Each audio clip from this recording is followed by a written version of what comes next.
Welcome to Benchwarmers, a WOSO podcast, episode 26. We'll start with the SheBelieves Cup. I am allowed to believe that something that is probably not going to happen is going to happen. But I want to watch good football, and I get some moments and spurts. And to be honest, I mean, look, I have to give the US women's national team their respective credit in the sense of that. I mean, I think they are so amazingly defensively sound. Like I know there is a ridiculous stat. I think it's been like nearly 7 games they've gone without a goal, over 700 minutes without conceding a goal, which is just sublime from Emma Hayes and what it represents. And she chops and changes that back line. It doesn't matter who she puts in.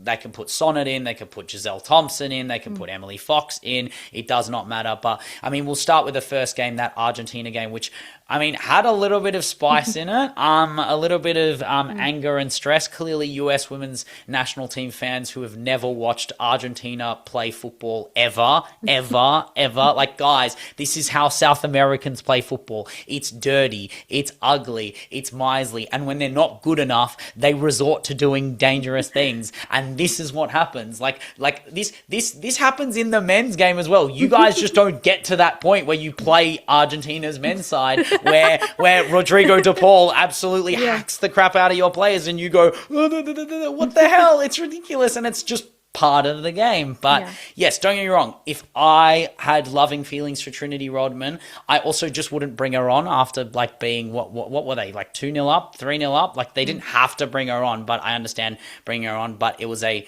tough foul on her, obviously, with her history of back injuries. Like, I'm not saying it was a good foul. I'm definitely not laughing about it like the Argentinian players were, allegedly. I don't know if they 100% I'm laughing a little bit. were. Okay, you are. I'm not. I'm laughing a little bit. Like, I'm sorry, but like, why are you putting on Trinity Rodman against Argentina? Like, it's a good point. It is a good point. I guess it's more laughing at Emma Hayes, really. Sure. I think there is a part of that. I mean, they were 2-0 up. They probably should have been 3 or 4. I mean, they're still relying on Lindsay Heaps. I don't know what that says about this game. But it was a very solid lineup. You had Joseph and Shaw up top, Johannes in the middle. I mean, it was a pretty solid lineup. It was far from their full strength.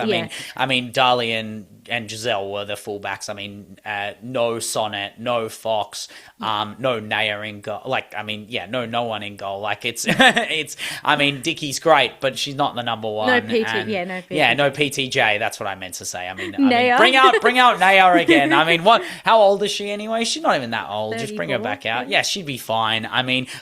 To the ability to bring on Hutton, Fox, Sentnor, Alyssa, it is like serious like Avengers vibes. And Emma Hayes is like a confidence builder as a coach. Like, they're gonna make sure that they feel like a dream team. Like, it does give the same vibes as like the 1994 basketball Olympics teams, and even that triple espresso vibes. Like it is like when you're watching those players come out, you're watching like it is like Magic and LeBron and Jordan. Like, it's just the best of the best of the best. I would have gone more to like a 20. No, I would have gone to a 2015 US women's national team, because this isn't 2019 in the sense that this is now like an established team ready to take on another. It's a young crop, and I think that the great part about this team is that we're seeing just how experienced the depth is in this team. So you have players coming on who may have had very limited caps. I mean, there was a combined 110 caps between all the starting 11 bar Lindsay Heaps, who has about 3,000, I think. So, so close to about 2,800. I think we're rounding up though. But I think that this is a team that is very ready for more continental trophies. Like, I think that they're ready to play a World Cup. Like, if they took this side and just chucked them in a World Cup right now, they would easily get to a semi-final, like quite easily, just because of the fact that their depth is depends so who they draw on their side, but I just think the US women's national team are always, they're perennial winners. They have the mentality. It doesn't really matter who they put on the park. They want to win and they want to do well, and they did so against Argentina. I mean, look, if I'm Gianni, I'd be putting them on one side and I'd be putting Spain on the other side and I'd be putting England on the same side. So you get soccer v football as your semi-final or your final, to be honest. But I mean, no one wants to see England and Spain in the final again, do they? So maybe put England and US on the same side so we get a serial football v soccer moment, which I mean we were denied of in prior tournaments ultimately. But I mean, the US did play Canada. I feel like this one, look, I heard Emma Hayes' press conference. I actually watched this game because I believe in trauma. I believe in watching my country.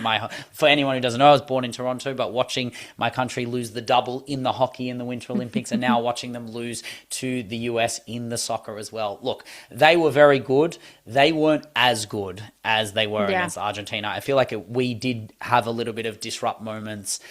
They were very aggressive in their press. I feel like Jade Rose needs her flowers. She was like generalizing that back four, actually stopped a few on the line as well. Jackie Grunin had a moment. Not Jackie Grunin. My brain is so off. Oh my God.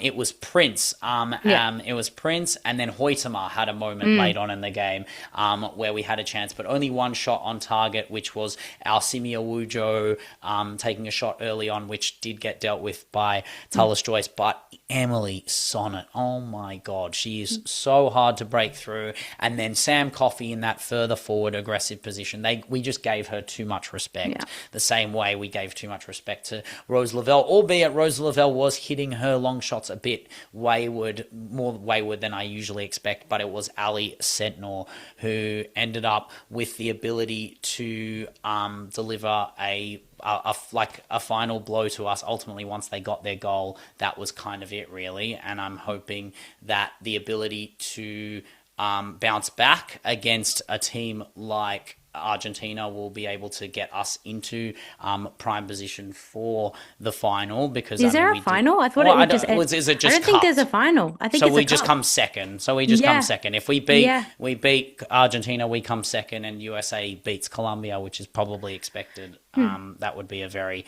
big moment for them.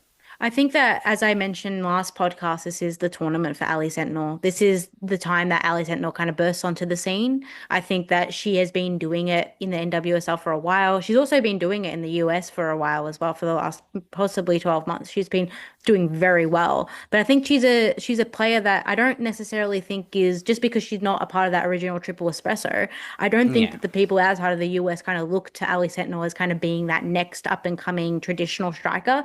But she is, and she had a fantastic game this game. Rose Lavelle, Emily Sonnet, those two kind of experienced heads in starting 11 doing their job very well. And Canada can probably take away from this that they kept the US to 1-0 when going into this tournament. They'd had such a terrible run of form that this game, to me, if you would ask me like what I would have thought that this final result would have been, I would have said 2-3 goals easily. But the Canada have done very well to defend in the last two games, and then obviously, as we'll go on to, Canada just scoring goals for fun against a team like Colombia, which I think was quite a shock.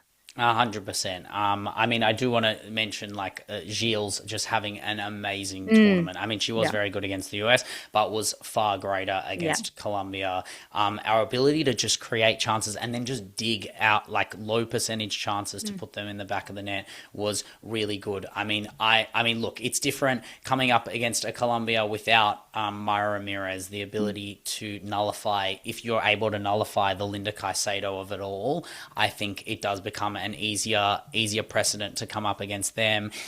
Play your own football. I think Casey Stoney has developed a better structure for us to be able to play our best players forward of the ball, create high percentage chances, and I think having our flanks do a better job of finding our midfield players like Fleming. We want the usual suspects in there, right? So Prince getting on the score sheet off the bench, Awujo comes in, Collins comes in, Lacasse even comes in.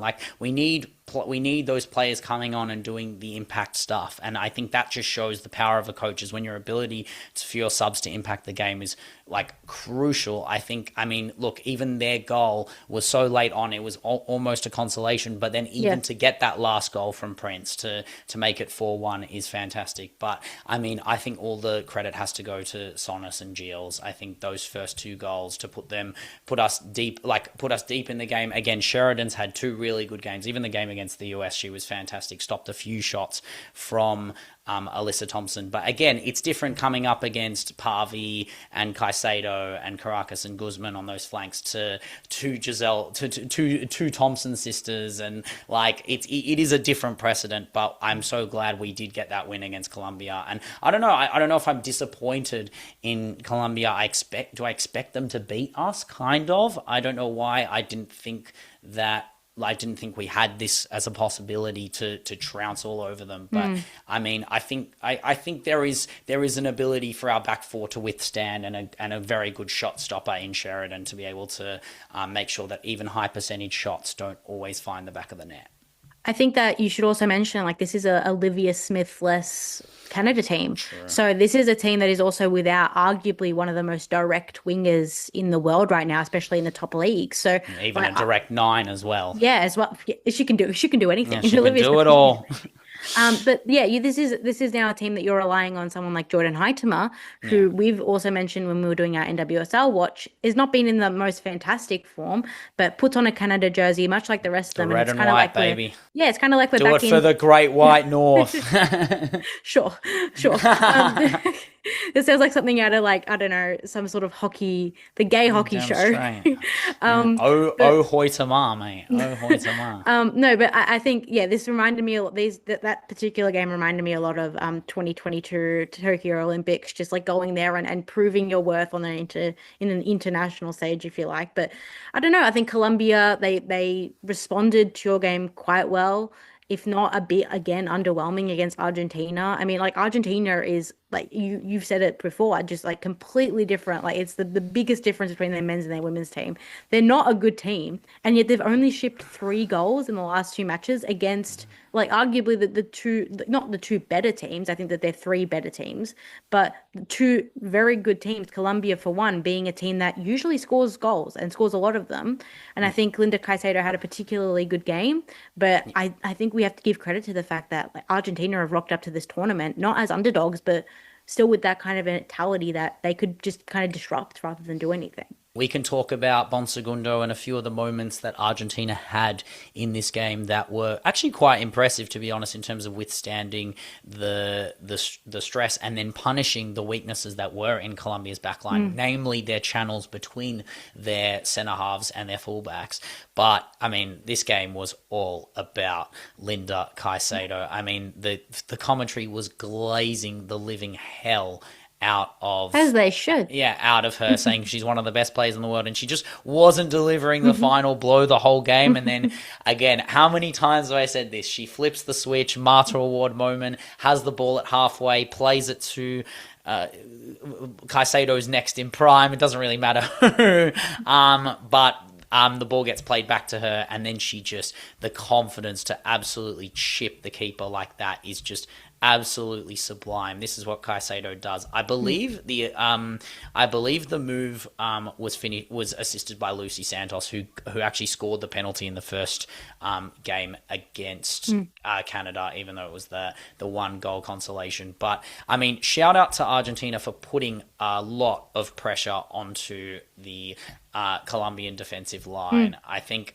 Catherine Tapia had a lot to do in goal and dealt with it very well. But again, this 3 at the back versus the 5 at the back, the low block that is Argentina, does make for a low-scoring affair, but it was very exciting with a bit of end-to-end action. As I mentioned earlier, we need to say that this Argentinian team is not necessarily the most professional outfit when faced up against a team that so obviously is leagues ahead of them. I mean, this was, I believe, a previous semi-final, the 2025 semi-final of the Copa America. So, I mean, this is not like a 2 sides that haven't played each other in the past. They obviously have.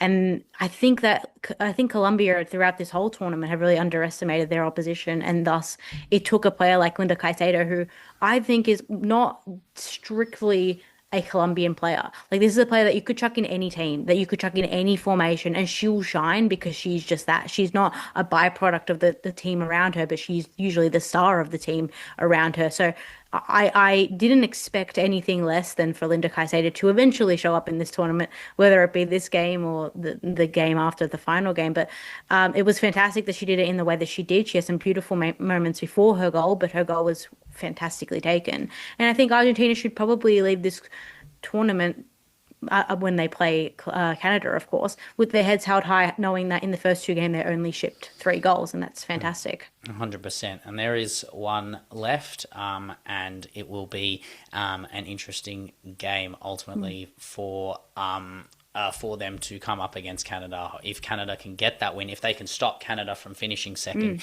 in the She Believes, that would be quite a legacy to leave behind in this. But that is all we have for the She Believes Cup as we move swiftly on to the rapid recall of the World Cup Qualifiers. So this is week 1. We had Spain versus Iceland, leggy with a perfect prediction, a 3-0. Obviously, I thought that, if Spain could score, it would be 6-0, but also shout out to Runarsdottir, absolute monstering goal for Iceland, saving a lot of chances. But, there are certain chances you just cannot save, and it's things like Claudia Pina doing that.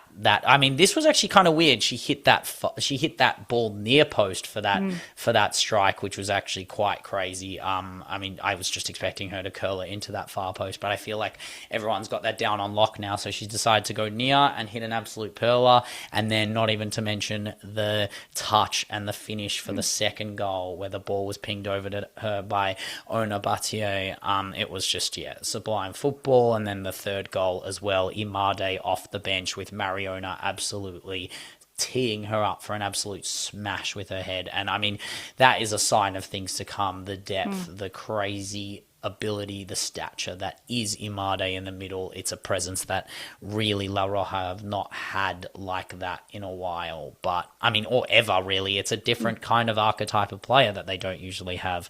But I think, facing Ukraine next, they will be more than fine. They don't play against this style of football much. We saw it a bit in the Euros, but it's not a traditional way that Spain would play, where they're trying to break teams down, and I think that without key players, Aitana, the biggest key player out, but Paredes is out, Marpi's obviously been out, but I think a player underrated that's been out is Alexandri. And then a player that can play right through that spine is somewhat of an asset right now for Spain. Bringing back Patri is obviously important, but you need someone with her, especially if you want someone in the centre-back defending, or if you want someone to be pushing up a bit in the 6. So I think Spain played quite well.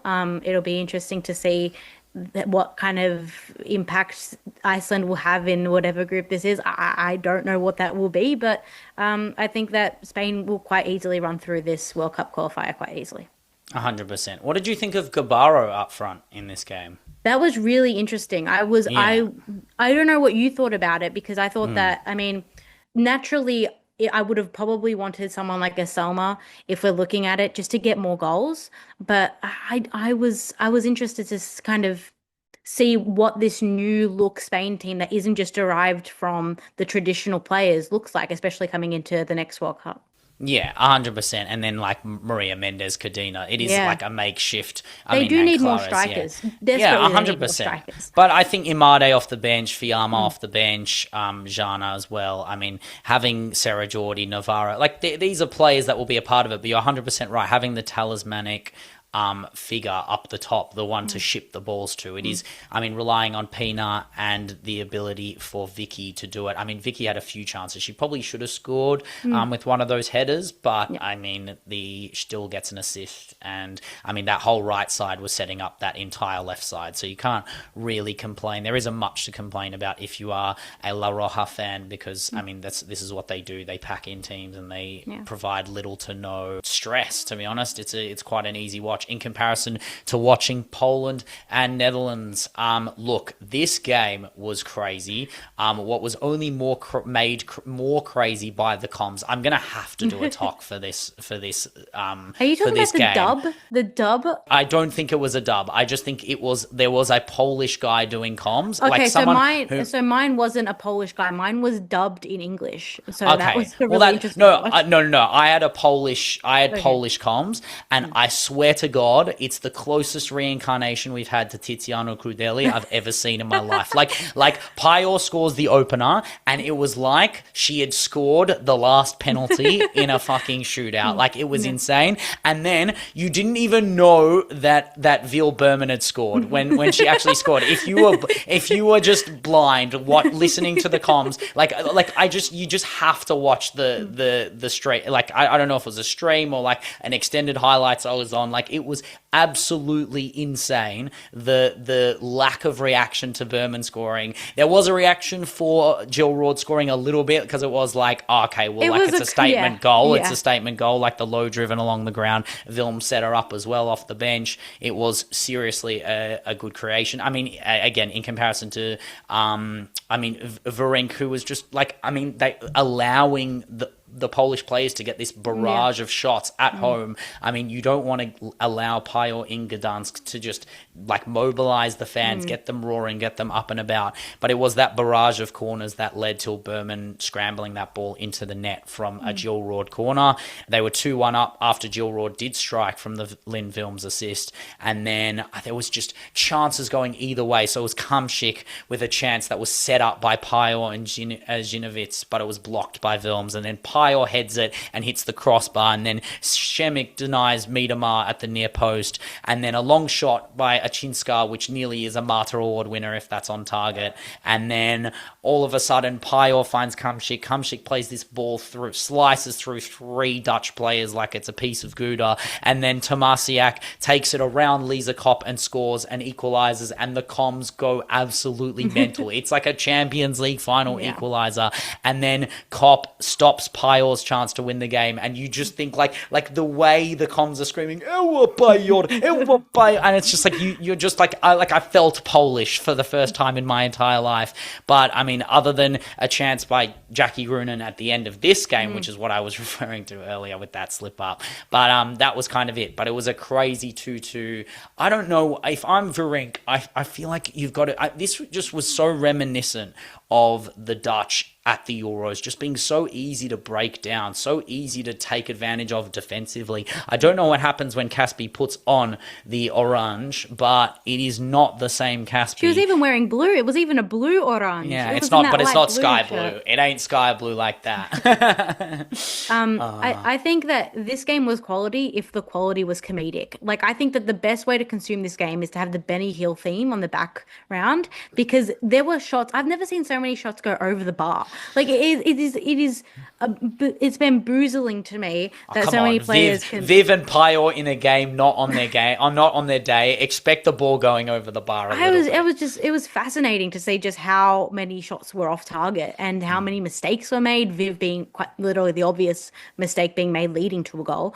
But I don't know. I felt as if both teams. You're very correct to say that the Netherlands did look like that old Euro self, and I think, to some extent, I think Poland actually looked like their old Euro self in the best sense. I think this reminded me a lot of a better version of what they could have been against Germany. But I think the best example is that this reminded me of their Denmark game. I mean, this is a game that they took by the scruff of the neck and were completely on the front foot for, outside of moments by the Netherlands. And I think Jill Roord was probably the highlight of that, as well as Berman in the center of the park. Yeah, 100%. We talked about a few Ballon d'Or noms last week, and players who deserve more of a mention, namely players like Chawinga, players like Dumorne. That's right. I mean, look, we can easily say the same for Ewa Pajor in the sense of like, this is a player who probably should have won one last year for the work she did, the amount of goals she scored. I know she we don't have do we have a Gerd Muller Trophy equivalent for? Yeah, we do. We do. It is that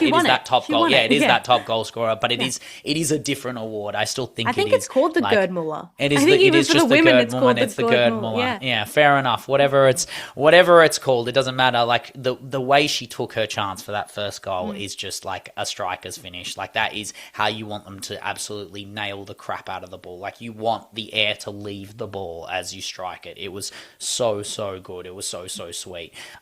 In comparison to what we're about to get onto, which is the next 3 games, where I really don't want to do them, namely on the fact that it's just glazing United players, right? So we're about to go through the Italy-Sweden game where Olme gets the winner. We're going to go through the Ireland-France game where Mallard gets a brace, and we're going to go through the Norway-Austria game where Nelson gets the winner. So let's do this relatively quickly, because but anyway, Italy slightly disappointing, or Sweden slightly defensively resolute. I think there is a two-way street. I did get the Sweden win, at least. I didn't get the right score, but I mean, also to mention for that Poland game, I mean, we were both way off. I thought Poland would be stinky, and you thought Poland would be even stinkier. So way to let the Netherlands to let our predictions down. But the Italy-Sweden game allows for a lot of talking points about the Ziggy Oddie of it all. Where does she play? She was playing a lot further forward than she does for United, but I think even for United, she's starting to play further forward as well, because we're starting to see her ability to just get on the end of good chances and take her chances so well. I think that Sweden did what they had to do, and I think that Italy attempted to do something and they just did it incorrectly, and I think they just did not have a good game. I think for all intents and purposes, this is a team, both of the teams had very good starting 11s. I don't think that there was much difference between the two sides, despite Sweden. Well, what do you think? I mean, look, I think Sweden are a better team. I think Sweden are a much better team. I think Sweden are a better side, but it wasn't in the same breadth of me saying the Dutch put out an objectively better team than Poland did, just based on players. That's true. Italy have players in the top leagues in the country, in the world. True. Sorry, so. And Italy went and to a semi-final last year in the Euros. So that's very true. It's a bit more to do with what team can handle that pressure. And we saw it, Sweden last year with the Nations League. They're very good in these kind of one game 1v1s, if you like. But I'll be interested to see how they pull up a solid all-round World Cup qualifier. They will obviously qualify. That is not the question here. I'm looking at the performances mostly, because I think what we most want to see from Sweden is growth from that 23 to 25 era of Sweden. 100%. And I mean, look, if we're talking about growth, I'm seeing that back line and Falk in goal, Holmberg, Anderson, EJN and Lundqvist. That is a serious back line, and it's not even technically full strength, I would say. I think that they can go one further with Natalie Bjorn, which makes that backline nearly impassable in a lot of ways. But then the youth of Barr and Schroeder, Evelyn EJ off the bench, Frito Rolfo off the bench as well. Look, Tony G, we've a 1-0 win is what I expect Tony G to do and to hold them out. I don't expect. Yeah, I always forget that Tony G is Sweden's. He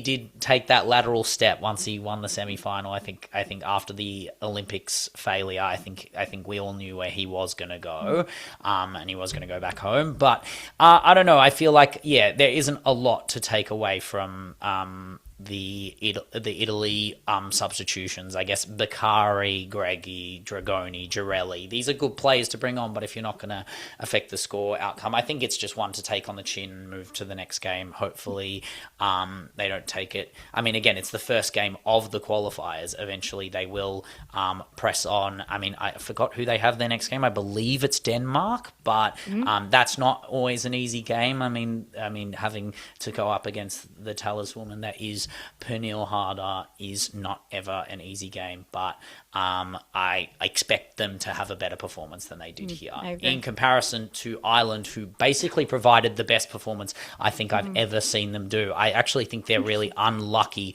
to not get any points, if not the win out of this game. France were incredibly disappointing, and bar a miraculous substitution from Bonnaday to bring on Mac and Mallard, I mean, the girls in green should have won this game. Like, it was insane. Megan Connolly set the standard, but this girl in goal, Picard or something, Jean-Luc Picard, I don't know who it is, but I know she's the goalkeeper for Fleury, and Fleury have been on this insane run. So this is probably why. But ultimately, like, Emily Murphy, McCabe, like, these are huge chances. O'Sullivan, and I mean, O'Sullivan, we'll get to that chance at the end of the game. But McCabe's goal, the first goal, was absolutely amazingly taken. The ball on the wing, they made Baltimore, De Almeida, and Moroni look trash, all caught out on the fast break. And then, I mean, this game was played in Tala for all your Irish fans who listen to our podcast and going to absolutely probably kneecap me for saying it like that. But I mean, look, the scenes in the stadium were amazing. Similar to the, I mean, not the same comms as the Poland game that I got the masterclass of, but there was Irish comms on this one, and they probably deserved more. I mean, that was the thing, that Megan Connolly free kick. She looked disappointed at the end of it, and that's what, like, at the end of that first free kick, because she knows she can do better. And this is an Ireland team that Carla Ward has set up to be miserly, aggressive, put chances in the back of the net, and then have the chances fall to their best players like O'Sullivan and McCabe. And McCabe ends up going 1-0 up. I didn't really think France woke up that much. There were a few moments for like Jean-Francois at the end of the first half, but it wasn't till the second half, after a few headers were saved on the side of Picard, and O'Sullivan did this weird scorpion kick from Fiona Patton cross that was quite wild. I don't know how that went on target, but Patton had a really, really good game. You got to give her the flowers she deserves. But then that substitution for Mallard opens up the game, because it took less than 90 seconds for her to swing in and out and slice through the Irish defense like that. Like, it was like watching as I say here, it's like watching a Chewinga sister move. Like the dominance level that Mallard has, and we know she has because she did it at the first 5 games of this season. We were like, holy crap, is this what we're going to get for the rest of the season? Then we kind of faded out, and then you just see moments of Mallard do this, and you're like, oh yeah, she can still do it. She can still do this thing where she just made a miserly back four look like an amateur back four. And then it was the second goal. I mean, once the first goal went in, I mean, McCabe nearly had a chance to send that ball to Murphy, but it just ends up in the goalie's hands. Good initiative. But it was Mallard getting free space from Baltimore, where she just steps away, receives a corner. I mean, like, I think Mustaki stops a Katoto, like, certain goal off the line, which is very impressive, but that resulting corner plays out with Mallard and a turn and shoot that just, I mean, caught me off guard, caught the keeper off guard, caught everyone off guard. You just didn't expect.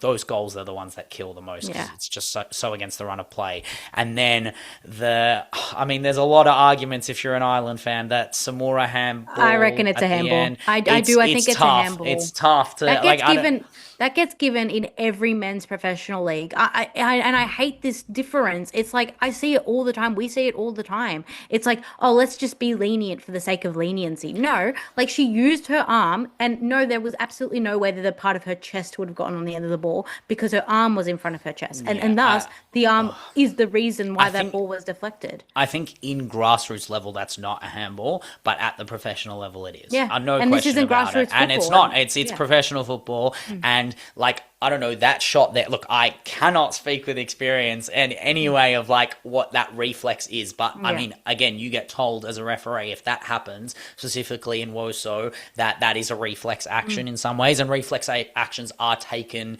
more into account for the lack of handball, which is why I think it is more difficult to call that. And I understand why it hasn't been called. But that being said, this is professional football. The amount of times you see that play being done with their arms behind the back, and that could have been blocked with the chest, and then we're just saying, well, I mean, Moroni, that's just Samura at the back post, that's just amazing defending, and that's what it should be. That's what the conversation should be. But her arm goes in front and it creates a contentious point, and then that huge corner scramble finds I don't know how O'Sullivan managed her way to weave in and out of that absolute schnitzel show, but the strike on goal, I really thought they had it, and Caicedo clears it off. I don't know if Caicedo has aimed that. I don't know if she's just standing there and the ball has hit her in the head. Genuinely, yeah. But that might be the greatest. Fell, it was like... I think that's as good as a goal, honestly. That is, Mac, like, that's as good as any goal she'll ever score. I think she'll go to sleep that night thinking, wow, I've just won my team 3 points there. Well, Marie-Antoinette Caicedo, she's very good defensively on corners. We actually see it with Lyon, and we saw it with PSG for the last few seasons. Like, she is incredibly good defensively, like, just as well she's offensively. I think with this game, Ireland and France have played each other, I think a couple times, like a handful of times in the past 12 months. And it hasn't been the blowout that you'd expect it to be. And I don't expect it to be, because I think Ireland are just as good as a team as you would get from any standard European side. I think that we kind of overinflate just how good these European sides are, when Ireland probably in any other world would have gotten to the previous Euros and probably would have had a good crack. But I thought that Ireland... Emphasis on the crack. Irish crack. Yeah, good crack, yeah. Yeah, good crack. But I think that Ireland showed why they are so ready to go into another World Cup. Like, this is a team like with very good players, but just so much more heart than I've seen from a lot of other teams. And Katie McCabe is surrounded by players, some of which are playing in the domestic leagues in Ireland or in Scotland or in a lower team in England. And she goes out and is just as equal to those players. She's their captain, she's their leader, and the way that she took that goal was phenomenal, and the way she played was phenomenally. But you got to respect a player that's been with this team, so easily the best player of this team for the last at least 6 to 7 years, and still, like, she's not one to drop her head. And that, I think, is just such a fantastic quality that I will miss from Arsenal when she does her press tour again and just announces that she's leaving, because she basically has. I mean, it's at this point, it's kind of jarring. It's like, just leave or stay. Yeah, come on, should I stay or should I go? Honestly, I think she should stay. I don't think she has anything. Just tell me personally, Casey. Yeah, let us know. Let us know, and we won't mention on the pod. We'll just keep shilling whatever you want us to say, which is a better way of doing it. But we will move to a game that was a better watch than I thought it would be in Austria and Norway. I know the scoreline is only a 1-0 winner, and it is another United player on the score sheet later on with a ball from a Tottenham player. I mean, look at what you're forcing me to watch here. This is a disgrace. But look, this was an interesting game because, I mean, Gemma Granger had them set up, no 4-5-1, just that 4-4-2-ness that was a bit more smooth, but then sat into a 4-3-3, which was nice. So the midfield was Boa Risa and Marnham. Didn't you say last podcast that Gemma Granger had been sacked? I thought she was. I genuinely thought she was. I saw her on the screen. I saw her on the screen. I'm like, what are you doing here? I'm so confused. I never heard this information. Yeah, I thought, because I thought I saw a post that said like she was one of the world class managers that club teams could look out to get. I assume maybe her contract is expiring. I don't know if they haven't renewed it yet. This is like a Mauricio Pochettino situation where, like, he's obviously with the US, but Tottenham are like, please come back. Yeah, maybe it is that. I don't know what it is, but look, I think there was a much better performance from her. I don't know what the plan is, and I don't know if I'm an English manager, and if I'm the FA, I'd be looking at trying to get the English manager into a WSL side so that they can put the pressure on. But again, she's managing Norway to victories now, and I think there were moments where things didn't really go their way because Austria's defense was quite miserly. You had Ada Hegerberg have multiple chances, a bit too far out, just a bit dragged off target. Hanshaw for Austria stops a Caro tap in on the line with some great build up from Signe Gotset. Gotset had a few chances as well, where Ada sets her up and she just doesn't take the shot. And I think she's just got to take the laces through that big chance. There was a good chance on the edge of the box for Austria through Shashing, which I don't know if she'll take that one to the grave, but ultimately Austria I didn't think they had enough going forward for them. And then it was that Blackstad ball, the link up with Signa, that Spurs link up on the left side. is very McCabe and Catley vibes, and then the ball was whipped in, and Nelson, I don't know if it was the best strike, but it gets tapped into that bottom left corner, and that was enough to seal the 3 points at Dattenpol in Maria Enzerdorf. Like, this is how you do it to get an away win. Like, it is tough. Like, when we're looking at these last 3 games, Sweden winning in Italy, France winning in Ireland, and then Norway winning in Austria, it is really, really hard when your fans aren't necessarily traveling to be out there for you in the same way that you would if you were at a home game where you've got thousands and thousands of fans going after, or even tens of thousands of fans in the cases of teams like France and teams like the Lionesses, who can pack stadiums with their home games. It is a very difficult precedent in the case of Norway going to Austria. Austria has a big fan base there. Every shot was cheered on, the same way for Netherlands going to Poland. Like, that was a crazy home. The home ground advantage in these qualifiers is going to prove very, very important. I think it's equally important as well. I mean, it's very important for a home ground to have their home team advantage, but I think it's also important for your players to show up. And to be honest with you, I think that Norway has and continues to have a lot of complacency with their best players. I love Carolina Graham Hansen. I think that she's one of the best players in the world, but I don't think she played well in this game. I don't think she showed up, and I think that tone that she sets, which I think a lot of players look to. She may not be the captain, but I think a lot of players look to her because she's so inarguably the best player for Norway. Yeah, you can be a role model without being a captain. And I just don't think that she showed up. There was a lot of lackluster running after balls. There were some shots that I'm like, if you had a Barcelona shirt on right now and it was in a Champions League semi-final, you're scoring that.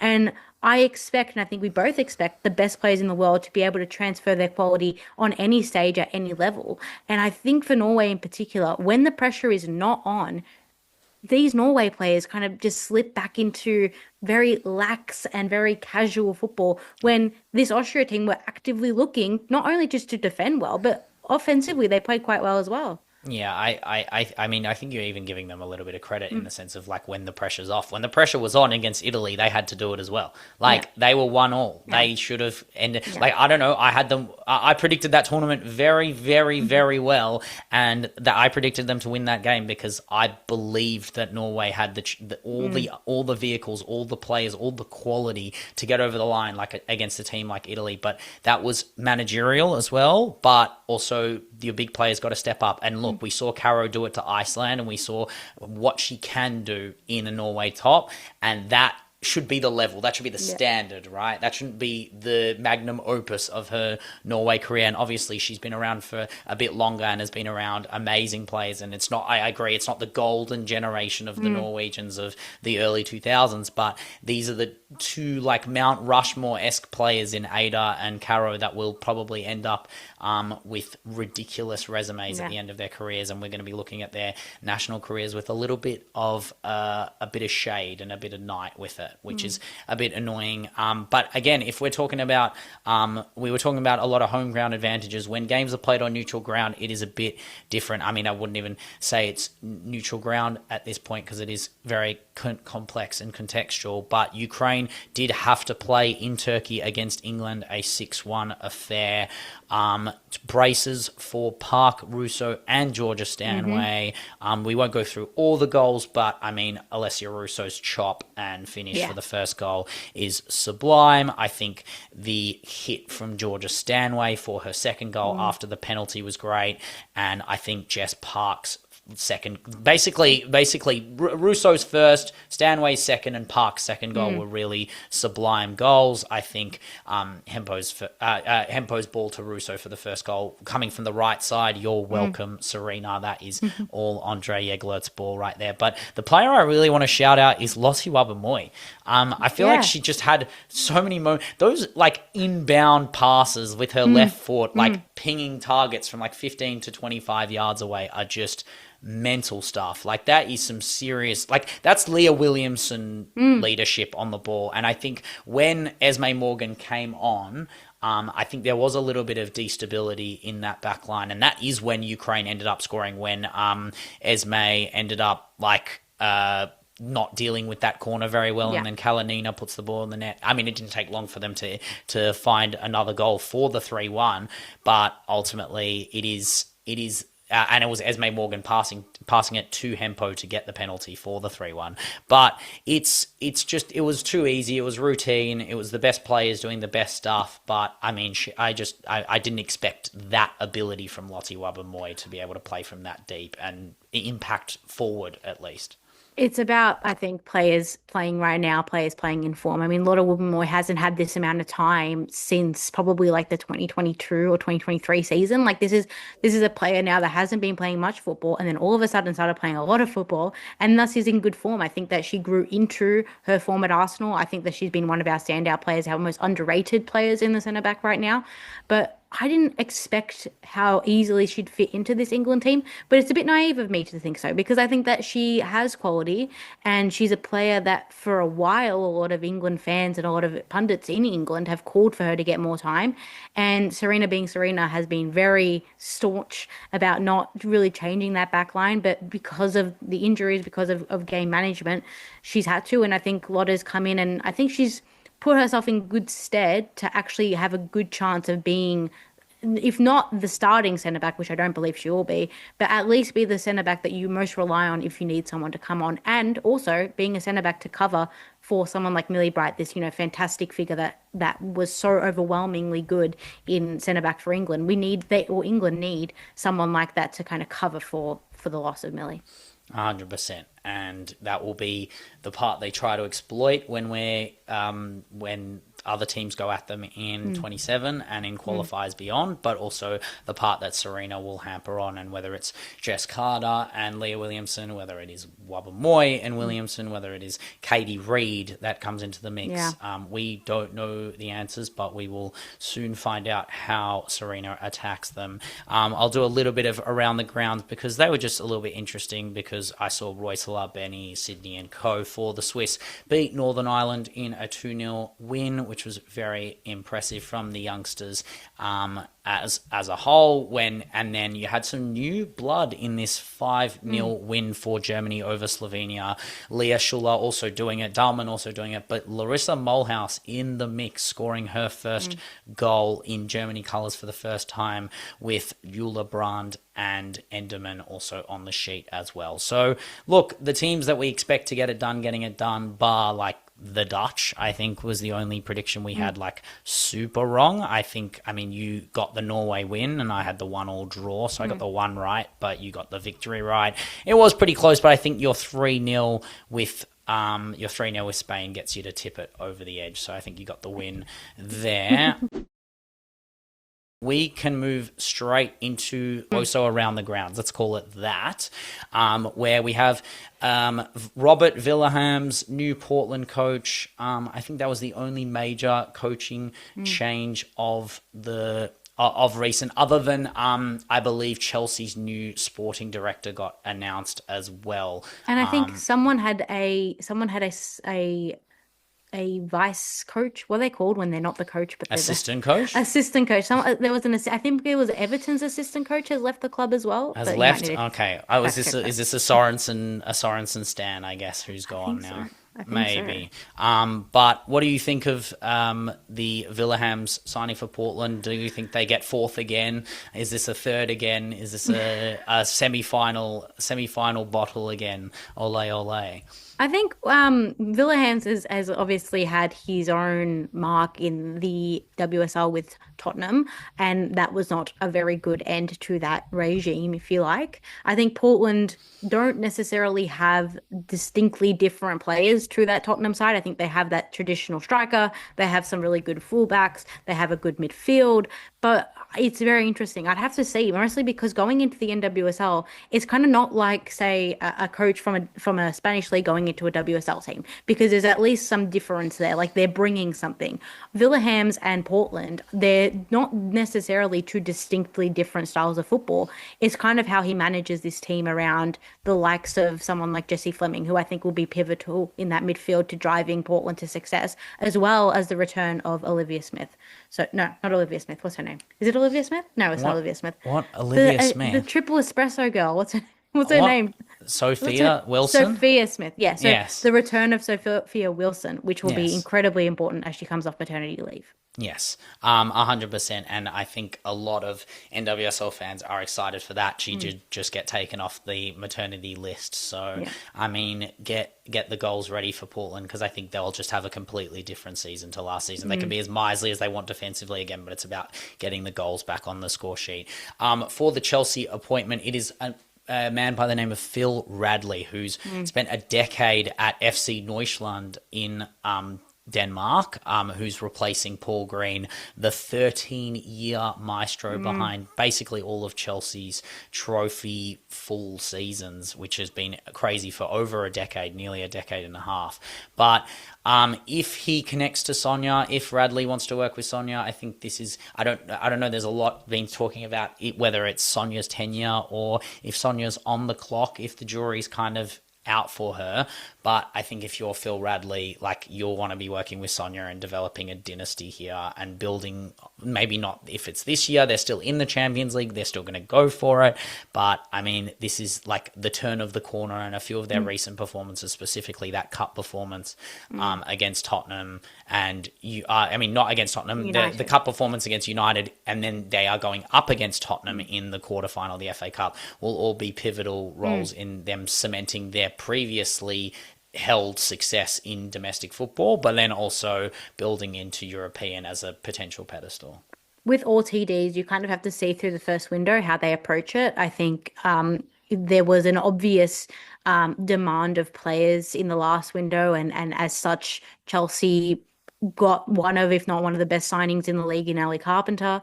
I think the obvious thing that this new technical director has to do is try and look for a new striker. I think that's pretty much the goal for Chelsea next season, is to regain those performances where they're scoring 4 or 5 goals a game. And I think the best way to do that is to go out into the market. I don't really know what the role of a technical director is outside of that, to be completely honest. They're usually like those shadowy figures behind the scenes, but I think it's just as important that a TD and a coach get on as much as a coach and their players get along. So 100%. And we can move to the next item on the list, which is Jurelli, a player I've given mountains of credit for. She will all go down as basically the first face in the Mount Rushmore of the Serie A Femminile, who's now moved to the Bay. She is now chilling in the Bay for the Bay FC. I don't know what this means in terms of what her goals are for the season. Like, I don't know if she'll come back to European football after the NWSL season is done. I don't think that's going to be a possibility. I think this is a Jen Beattie thing. Like, I don't know what it is with these like 30-plus-year-old like 2010 ballers going to Bay FC. I don't really see the appeal, but and also, like, to be completely honest with you, if you're going to go to the NWSL, at least go to a team that is like set up for success. And to be completely honest with you, Bay FC are not set up for success. They've signed some good players, sure, especially in this window. They've signed some very good players, but I don't think that in one NWSL window, especially in a league so competitive, you're going to make such a mark as to topple the likes of a KC or a Gotham or whoever. Like, this is a team that has underwhelmed for the last 3 or 4 years since their inception. And thus, Jurelli probably, I'm not Jurelli's manager, but Jurelli probably should have gone to a team like a San Diego, for example, which are like primed for a striker. But even like, I don't know, is there more like based on position last year, is there more ambition in going to a team like Courage or Dash and trying to get them into the playoffs had, rather than competing with a player that's already finals pilled and they probably trust? I think that that's a good point, but I think that there is this approach in women's football that older players have to go and save these teams just because they're like quote unquote mentors or quote unquote like heritage ballers. No, like that doesn't happen in the men's league. Like when a player goes to the MLS in the men's league, they're usually going to successful leagues, especially if they're from Europe and they're high esteemed players from Europe. And I think it's a bit disrespectful to think, let's just like chuck, for example, Jurelli Jarelli down to a team like the Courage or a team like Houston, whoever, because they just need her. Like, really, it should be on those institutions to be building foundations, not just building off of one single player. And I think we take the piss out of that. Like we end up going like, oh, it's Team Jarelli. Like we don't want to do that. It's just what happens when they end up on extortionate contracts and they get given super contracts in comparison to the players around them. High impact player. Jarelli is in some ways she a high impact no, player? I don't think by their definition, I don't think she's a high impact. Oh, but she was a Ballon d'Or nominee, so would that make her a high impact player? There are too many criteria. I can't remember, honestly. Am I a high impact player? Probably at some point. You just need goalkeeper minutes for the US, and then eventually you'll get there. But I mean, with my minutes in goal for my club at the moment, just in practice matches, maybe I'll end up a hip as well, or a torn hip in some ways. But that's all we have for WOSO news around the grounds. We will move into our Benchwarmers Awards, where we go into our never bench again. I have Imade. I know she was benched, but I think she's just got to go on. And I'm talking for La Roja. I'm not talking for Bayern here. I think Bayern, it's a bit different, kettle of fish, but I think she's just got to be the 9. I think she looks so comfortable off the bench, and Mariona already found her. Imagine when Aitana and Alexia are finding her, Patri as well. Like, there are just so many new ways that Spain will be able to score now, and it starts with Edna, and it starts with everyone else playing around her, and then it finishes with Edna being a top goal scorer at a major tournament, to be honest. Mine is, just because you know me, I'm the biggest Tillies fan out there. I have to put in a Tillies player, and this particularly came from the Philippines game.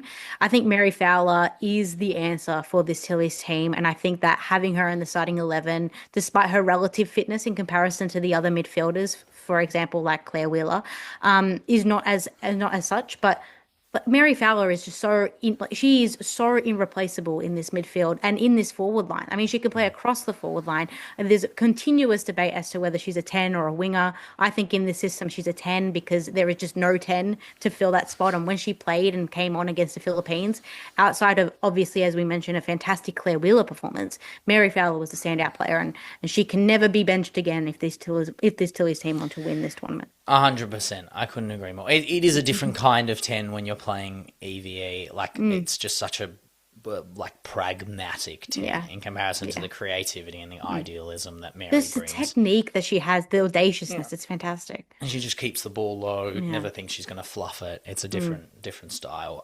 My super subs, I can't believe I'm doing this.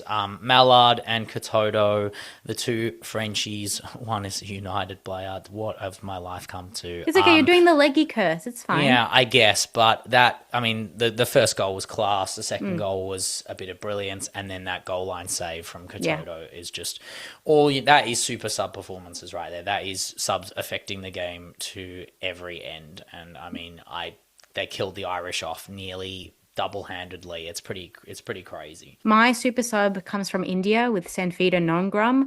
She made her debut in this game and 6 minutes later scored the first international goal that India has scored in an Asia Cup in 23 years. They may have lost this game, but I think that this is a fantastic display of the future of Indian women's football.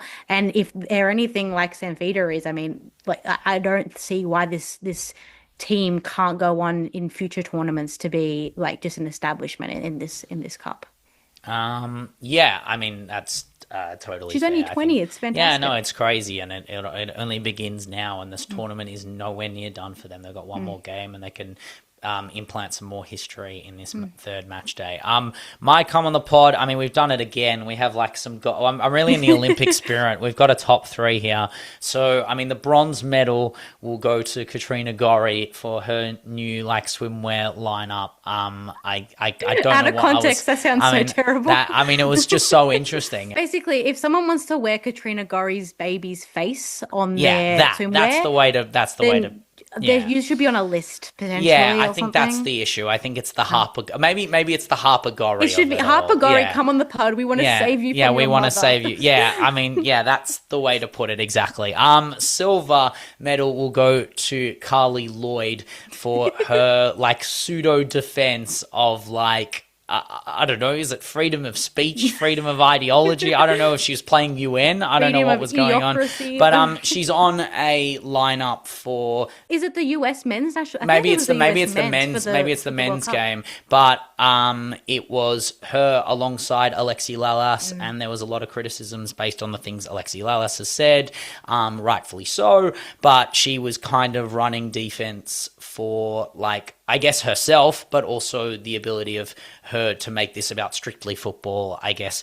I don't know. It's just one of those situations where the more you try and justify and rationalize your position ideologically against the people you work with, you kind of just dig the hole for yourself, I guess. Yeah, she like Caroline Leviton, Alexi Lalas, which was like really, like it was a step backwards for the like hashtag feminism. Yeah, So I don't know what was... good. Yeah, I don't know what was going on in that department, especially when your like colleagues in WOSO would probably not take those positions as a whole and say pretty rude things about the people you're about to work with. But the Come on the Pod, we actually have the gold medal is so nice. Like, we want you on the pod. Katrina Kulbai, the Uzbekistan coach at the Asia Cup. We want you in the Get Up, on the pod. We will be there. Like, we want to chat with you. Like, you just, like, I just think you have WOSO all together how we want WOSO to be. And I think it's exactly the, like Come on the Pod isn't just about you've been trash. Like, this is a moment where we're doing a Come on the Pod because we genuinely want you on because of what we think you can bring to the creative flair that is Benchwarmers, a WOSO podcast. Right. Now let's take a completely radical turn and go to Leggy's Come on the Pod. Because I have put FIFA and CAF. I want whoever runs whatever to come on this podcast, because this organization of the 2026 WAFCON tournament have been nothing short of a shambles. It's been disgraceful, and it's been completely silenced because of the various other things happening in women's football and football as a whole, and thus it's been under talked about. And I think that if this were any other tournament in any other continent, there would be so much more spoken about this, to the point where it just goes once again to show the continentalism that exists in women's football. I mean, this is a tournament that last year had a fantastic atmosphere, had a fantastic showing of some fantastic teams, and this year has just been completely abandoned for some unknown reason, because no one at FIFA, no one at CAF wants to tell us. And outside of some stupid... they have some great statements about ensuring the importance of women's competition and ensuring success and providing more opportunities for the countries to reach the World Cup. Just waffle. Yeah, and I heard some stuff about keeping the pitches for the men's team, for the domestic league there, and this is particularly in Morocco, where the tournament is being held. I think it's good to reiterate the fact that Morocco has been supposed to hold the AFCON, the men's edition, for a number of years, and yet has not, because of various different issues that are happening in Morocco and with the Moroccan Federation. So this is not necessarily a women's specific issue. However, the women, of course, as they always are affected by it. And it is just another reason why FIFA can gloss over their systemic mishandling of women's tournaments by giving us a stupid cup in the middle of a season, or giving us more teams in a World Cup to provide more opportunities. But at the end of the day, they're just aligning their pockets with the complete neglect of a whole continent that I think Ajibade said it perfectly. A PSG player said it perfectly. Like, this is just disgrace and this is wrong for all the African women's players and all the African women's fans. 100%. And like, again, it shows where WOSO goes so far in certain other aspects, that when the capacity is on the shoulders of certain federations, and we criticize the Australian Football Federation for not getting it right, but this would never happen in the Australian Federation. Obviously this tournament was supposed to start in 11 days. It's now been rescheduled to July, 25th of July. But again, just because it's rescheduled to then doesn't mean the tournament's happening then. And why would I have any inclination that it is happening then, when this is the track record that the CAF has? And look, it's sad, because this is like, how are you supposed to propel? How are we, like, what we're talking about the Chewinga sisters, we're talking about Demorne, we're talking about players like Oshwala. These are players that get their opportunities to shine, like in respective tournaments in their respective countries. And I think that ultimately, like, I don't know, this would never happen in men, so obviously it's not even a question, but like this is where you get the new players shining. Like players like Chebak don't get the PR they get without last year's WAFCON run, where Chebak ended up in like FIFA's World 11 for many people. And I understand that because of the importance she is to Morocco and the importance she is to WOSO in an entire continent. And I think that's the part that we don't really resonate. Like that's when we're talking about the universality of WOSO, obviously we look at the Asia Cup and there's a lot of names and populations and everything, but like what these individual players mean to entire countries is stuff we will never understand unless we're around those countries and we're exposed to those countries. So when you're going to a Women's World Cup and you see these teams and they like absolutely shill for their best players, and it's not because they're shilling, it's because these are their modern day gladiators. This is our modern day gladiators. This is what we treat football as. Like it's their best of their best coming up against our best of the best. And that's why we think that, I mean, I would love to talk to the head of the CAF, but also I'd like to just like know if they absolutely have any, if they don't have the competency to run a global sporting mega tournament, how would they be able to grace the institution that is us? But ultimately, that wraps up a pretty clean Benchwarmers awards. As we move into the final segment of What Would Kang Do, was going to do a little TV show number this week, but it all got thrown out the window when Michelle Kang decided she wanted to pull a little Fabrizio Romano moment, to be fair. I mean, not really from a political standpoint of what Romano is doing right now, but look, she wants to build a new Kanglican WOSO trinity, I guess, with the rise and the rumours that have risen this week. Soccer Donna providing the goods that Kang's wish list for this upcoming transfer window is 2 players with an MBE in Bethany Mead and Mary Earps, and Muppy Leon, who, I mean, if she played for England would have an MBE, but I mean, she's just just one of the goats of Spanish football as a whole. I mean,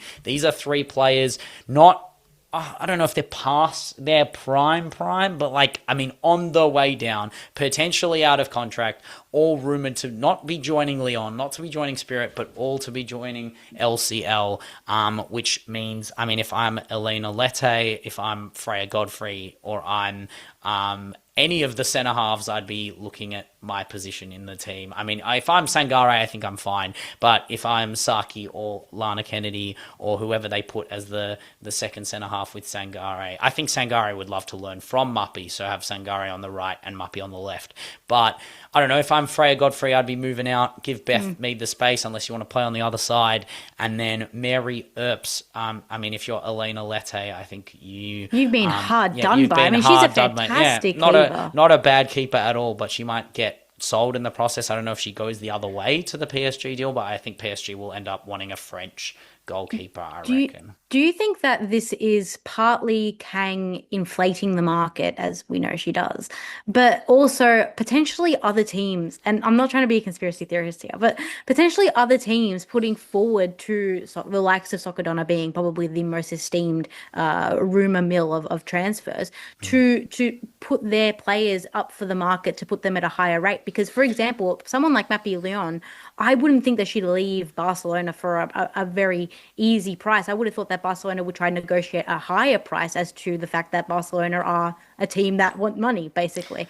But yeah, I'm fascinated by it. It's crazy. I think the crazy, like, Beth Mead makes sense. Mary Earps makes so much sense. Muppy Leon, I still think could play for Leon. That's how I see it. Muppy, her last name is literally the club. Just be Muppy at Leon or Muppy Lioness. Like, I don't know why you would choose Muppy the Lioness over Muppy El Leon, but like, it's crazy to me in my head that a player this good, a player that can still do it at the top level, is looking at a team that's in 6th in the WSL and going, okay, well, this is the option. Because, I mean, it's still the same money. If she's good enough at LCL, why wouldn't Kang just be like, all right, I'll take you from my C team, drag you into my A team, and then maybe we can go win a treble or a quadruple if we don't this year.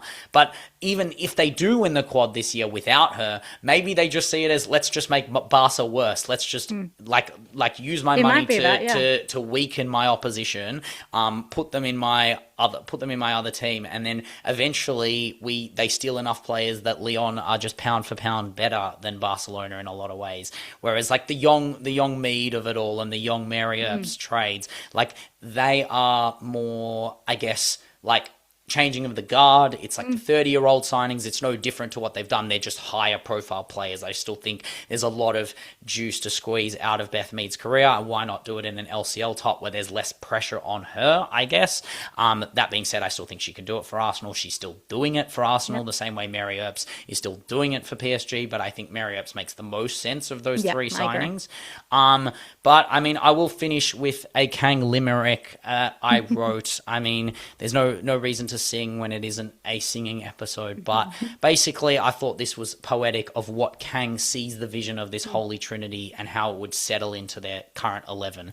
So it starts off going, from Mary to Muppy to Jana, to Grace, Edge to Saki, back to Vasa, lay off to Lucia, who threads through Beth and Nikita, and Kang says, Bienvenido a mi casa, which means welcome to my house, welcome to Kang's house. Ultimately, she is running like this is what it is for these three players. Like they're going to be involved in every build-up. They're going to be their players of the season. Like if I'm Jana and Lucia, like your game is only going to up. Like they're going to have 3 out of their 4 in their backline are going to be Barcelona players, which is absolutely crazy. Yeah, it would be insane. Yeah, it's a wild team. It's a wild institution and a ambitious owner who loves winning and loves buying, and it's very if one insane. of her teams are doing it. Exactly. I mean, what happens if they actually make UWCL at one point and Leon and Lionesses are in the same. Asking that question. We keep not finding an answer. No. We won't find an answer until they finish third. But like, how many Muppy Leon-esque players do they need to sign? Like, we need to be doing some like Michelle Kang algebra until it's like how many of this level of player until they are good enough, and it's not just 30-year-olds and 29-year-olds. But that is all we have for What Would Kang Do, and that's all we have for the Benchwarmers podcast this week. We are on Spotify. We're on Instagram. We have YouTube, full audio and visual experiences. We are on TikTok as well, doing all our short form edits and graphics. All the vibes are there, especially over this international break with our Asia Cup. We're covering all the games. We don't miss a beat. We don't miss our qualifiers. We don't miss the SheBelieves Cup, because we believe what football is meant to be, and it's for the masses, by the masses, and we cover it all. Even if you can't watch the games, we try to watch them all, or we try to watch when we can. When there isn't a stream, we still try. I mean, there'll be a point where we're streaming games and get thrown out of our stadiums ourselves. But that is all we have this week. Thank you so much. I mean, do we do this? Wait, we do this every week? Every week? Every week. Thank you very much, everyone, for listening, and have a great week.